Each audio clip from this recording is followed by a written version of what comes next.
नमस्कार दोस्तों। आज के इस खास विश्लेषण में हम महाकाव्यों के सबसे शक्तिशाली लेकिन शायद सबसे दुखद पात्र महान योद्धा कर्ण के जीवन की गहराई में उतरने वाले हैं। हम समझेंगे कि कैसे नियति और उन भयानक श्रापों ने एक अजेय योद्धा की किस्मत ही बदल कर रख दी। क्या आपने कभी ये सोचा है कि आखिर क्यों सबसे महान और पराक्रमी योद्धाओं को भी कई बार इतने दुखद अंत का सामना करना पड़ता है? मतलब सिर्फ वीरता या ताकत ही सब कुछ नहीं होती है ना।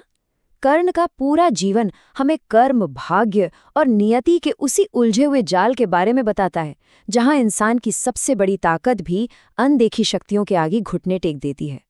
तो चलिए सबसे पहले बात करते हैं दंभोद्भव राक्षस की कथा के बारे में। अब दंभोद्भव का नाम शायद आपने कम ही सुना हो। दरअसल ये एक बेहद ताकतवर लेकिन उतना ही अहंकारी और अत्याचारी राक्षस था। इसके आतंक से तो अच्छे अच्छे कांपते थे। अंत में भगवान ने इसका वध तो कर दिया, लेकिन मरते मरते भी इस राक्षस के अंदर बदले की एक भयंकर आग सुलग रही थी। और हमारी कई लोक कथाएं मानती हैं कि उसी राक्षस का वो प्रतिशोधी अंश आगे चलकर कर्ण के इस दुर्भाग्य से जुड़ गया। अब यहाँ एक बहुत दिलचस्प बात सामने आती है। हमारी लोक परंपराएं तो दंभोद्भव के बदले की भावना को कर्ण के पतन से जोड़ती हैं, जो कि थोड़ा रहस्यमयी और पौराणिक नजरिया है। लेकिन अगर हम मुख्य महाकाव्य यानी महाभारत के मूल पाठ को देखें, तो वहां साफ साफ बताया गया है कि कर्ण के पतन के असली कारण उनके खुद के कर्मों से उपजे 3 श्राप थे।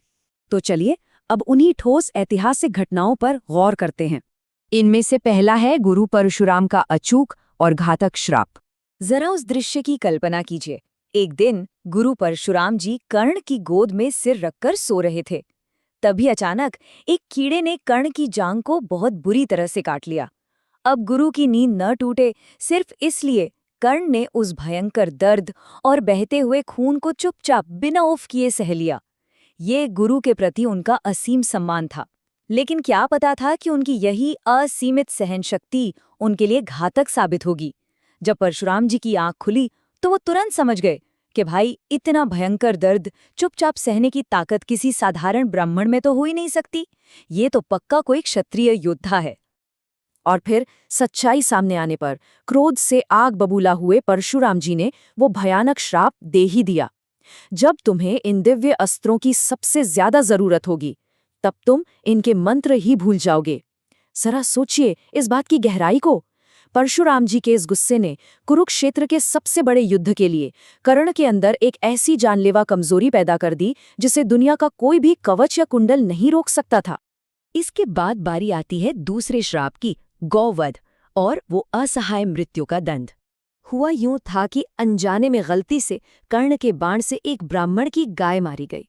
अब वो ब्राह्मण इतना क्रोधित हुआ कि उसने तुरंत श्राप दे दिया, जैसे मेरी ये बेचारी गाय आज असहाय होकर मरी है ना, वैसे ही तुम भी युद्ध भूमि में बिल्कुल असहाय अवस्था में ही मारे जाओगे। इसे कहते हैं काव्यात्मक न्याय का सबसे खौफनाक उदाहरण। बस एक छोटी सी अनजानी गलती और उसने कर्ण के लिए एक ऐसा भविष्य लिख दिया जहां उन्हें भी वैसी ही लाचारी का घूंट पीना था। और फिर आता है हमारा तीसरा श्राप, पृथ्वी माता की पीड़ा। ये किस्सा वाकई बहुत मार्मिक है।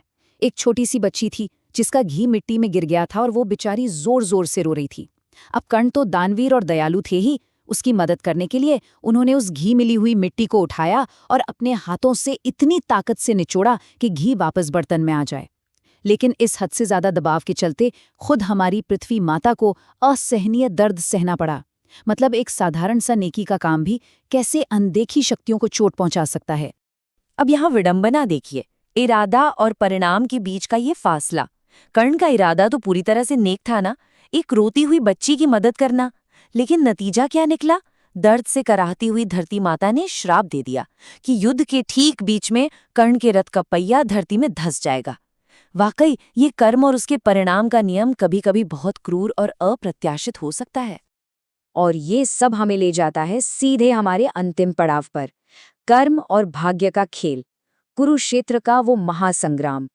कुरुक्षेत्र के उस भयानक युद्ध में ये तीनों श्राप, जी हाँ बिल्कुल एक ही समय पर एक साथ कर्ण पर टूट पड़े। पृथ्वी माता के श्राप के कारण उनके रथ का पहिया अचानक धरती में गहराई तक धंस गया। जब कर्ण उसे निकालने नीचे उतरे और उन्हें अपने हथियारों की सबसे ज्यादा जरूरत थी, तभी परशुराम जी के श्राप के कारण वो सारे दिव्य मंत्र भूल गए और आखिरकार बिल्कुल उसी असहाय और निहत्थे हालत में उस ब्राह्मण की गाय की तरह उनकी मृत्यु हो गई। ये नियति का एक ऐसा अचूक वार था दोस्तों, जिससे दुनिया का सबसे महान धनुर्धर भी खुद को नहीं बचा सका। तो अंत में एक सवाल जो हमें सोचने पर मजबूर करता है, क्या महान से महान वीरता भी आखिरकार कर्म और नियति की ताकतों के सामने अपना सिर झुका ही लेती है?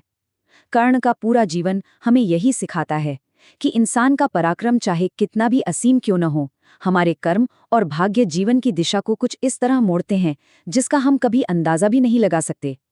खैर, ये एक ऐसा गहरा विचार है जिस पर आप भी जरूर सोचिएगा। आज के इस विश्लेषण में बस इतना ही। आपसे फिर मुलाकात होगी।